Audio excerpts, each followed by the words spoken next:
ಮತ್ ನಮ್ ಹಿರಿಯರು ಆಕಳ ಸಾಕ್ತಿದ್ದು ಹಾಲಿನ ಸಲಕ ಅಲ್ಲ, ಹಾಲಿನ ಸಲಕ್ ಎಮ್ಮಿನೇ ಸಾಕ್ತಿದ್ರು. ಹೊಲದ ಕೆಲಸ ಸಲಕ್ ಆಕಳ ಸಾಕ್ತಿದ್ರು. ಮತ್ತ ನಮ್ ಮನ್ಯಾಗ ಕುಡಿಲಿಕ್ಕೆ ಹಾಲಿನ ಸಲಕ್ ಆಕಳ ಸಾಕ್ತಿದ್ರು. ಮಾರ ಸಲಕ್ ಏನದ ಹಾಲ್ ಅಂತ ಅದು ಎಮ್ಮಿನೇ ಸಾಕ್ತಿದ್ರು.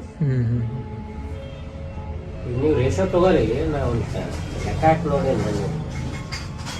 ಜರ್ಸಿ ಆಕಳ ಎಷ್ಟು ಲೀಟರ್ ಹಾಲು ಕೊಡ್ತದೆ ಒಂದು ವರ್ಷ? ಬರೋಬ್ಬರ 8 ಲೀಟರ್ ಅಂತಾರ, 10 ಲೀಟರ್ ಅಂತಾರ, 6 ಲೀಟರ್ ಅಂತಾರ, ಏನೋ ಒಂದು ಕ್ಯಾಲ್ಕುಲೇಷನ್ ಇರ್ತದೆ. ಅದೊಂದೇ ನೋಡ್ಕೊಂಡು ಹೊಂಟೀವಿ ನಾವು, ಅದ್ರ ಖರ್ಚು ನೋಡಲ್ಲ. ಎಷ್ಟು ತಿಂತದೆ ಅದನ್ನ ಹೇಳ್ತೀವಿ. ನಮ್ ದೇಶಿ ಆಕಳ ಹೆಂಗದಂದ್ರ ಹೊರಗೆಲ್ಲ ಮೇಯ್ದು ಬರ್ತದೆ, 1.5-2 ಲೀಟರ್ ಹಾಲು ಕೊಡ್ತದೆ. 1.5-2 ಲೀಟರ್ ಹಾಲು 6 ತಿಂಗಳ ತನಕ ಕೊಡ್ತದೆ.